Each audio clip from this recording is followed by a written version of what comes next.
Bismillahirrahmanirrahim. Assalamualaikum warahmatullahi wabarakatuh. Jumpa lagi dengan Ibu Emi Saprida di pembelajaran daring IPA kita pada hari ini. Apa kabar anak-anak Ibu yang Ibu banggakan? Semoga kalian dalam keadaan sehat walafiat dan tetap semangat untuk mengikuti pembelajaran IPA kita. Pada hari ini kita masih di bab 3, yaitu tentang pencemaran lingkungan. Dengan kompetensi dasar 3.8 kita akan bahas tentang pencemaran udara dan pencemaran tanah. Mari kita lanjutkan. Adapun tujuan pembelajaran kita adalah kamu mampu menjelaskan tentang pencemaran udara dan kamu mampu menjelaskan tentang pencemaran tanah. Nah, baik anak-anak Ibu akan menjelaskan tentang pencemaran udara. Udara merupakan komponen abiotik yang sangat mempengaruhi kehidupan komponen biotik. Udara pada lapisan atmosfer mengandung 20% oksigen yang dibutuhkan oleh makhluk hidup untuk mengadakan pembakaran oksigen menjadi energi untuk beraktivitas. Proses pembakaran oksigen menghasilkan energi dan zat sisa berupa karbon dioksida dan karbon monoksida yang dibuang ke udara. CO2 di udara digunakan oleh tumbuhan untuk proses fotosintesis yang menghasilkan karbohidrat dan oksigen atau O2. Oleh karena itu, keberadaan hutan sangat penting agar ketersediaan oksigen bagi makhluk hidup senantiasa tercukupi, suhu udara tetap terjaga dan tidak tercemar. Faktor-faktor penyebab pencemaran udara. 1. Aktivitas alam seperti kebakaran hutan, abu vulkanik dari letusan gunung berapi, senyawa metana dari kotoran ternak, dan siklus nitrogen di atmosfer yang menyebabkan pemanasan global.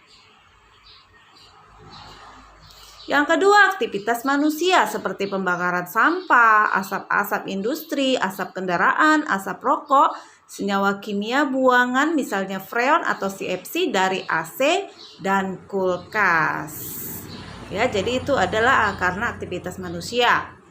Nah, macam-macam pencemaran udara. Ada pencemaran udara primer, yaitu pencemaran udara yang disebabkan langsung dari sumber pencemar. Contohnya aktivitas pembakaran sampah yang dilakukan oleh manusia.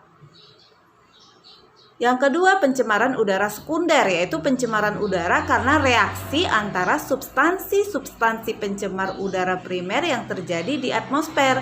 Contoh, pembentukan ozon yang terjadi dari reaksi kimia partikel-partikel yang mengandung oksigen di udara.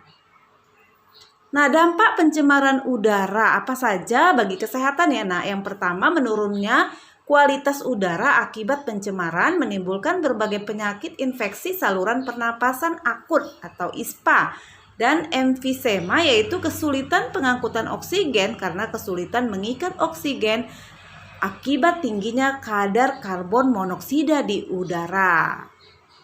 Bagi tumbuhan, itu abu vulkanik dan hujan asam akibat pencemaran udara membuat kerusakan dan kematian tumbuhan.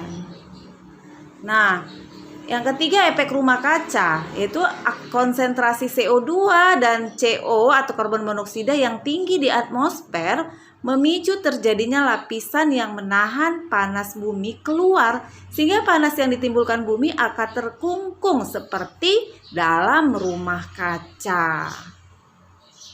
Nah, yang keempat, rusaknya lapisan ozon. CFC yang sering digunakan pada produk pendingin seperti AC, refrigerator atau kulkas dan lain-lain yang lepas dan terurai akan bereaksi dengan oksigen penyusun ozon sehingga lapisan ozon berlubang.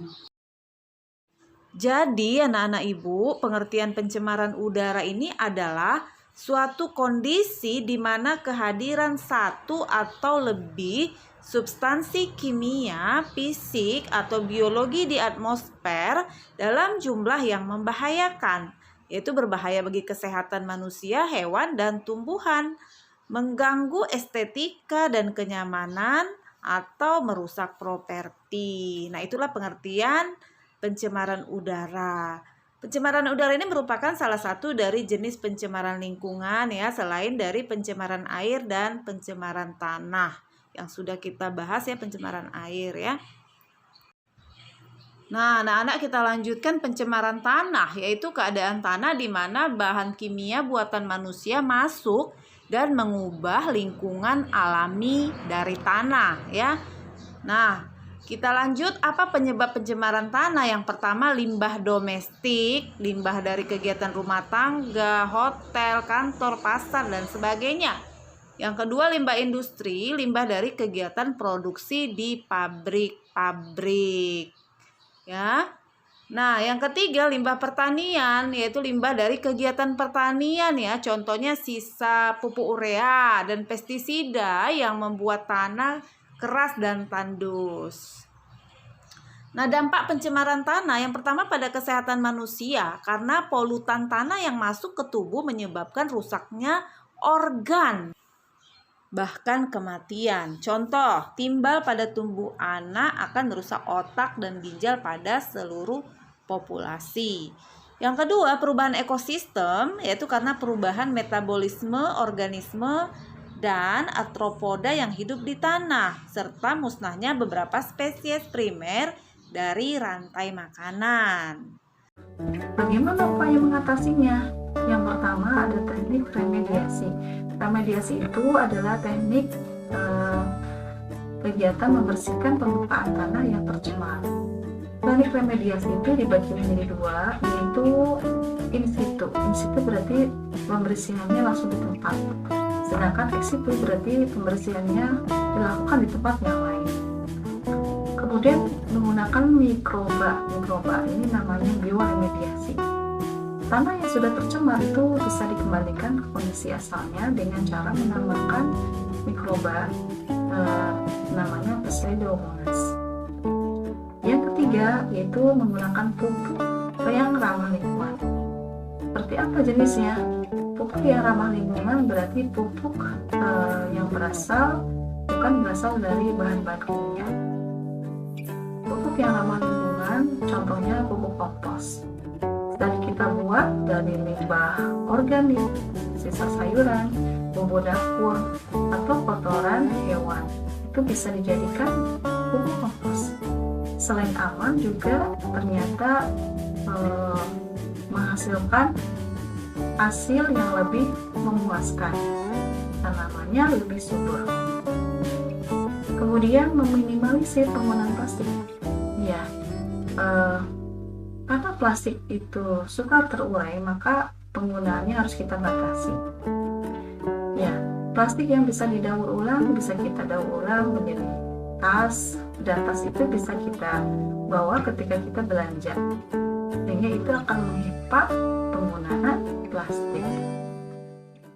Alhamdulillah, selesai sudah pembelajaran kita pada hari ini tentang pencemaran lingkungan. Semoga kita semua semakin sadar untuk selalu menjaga kelestarian lingkungan.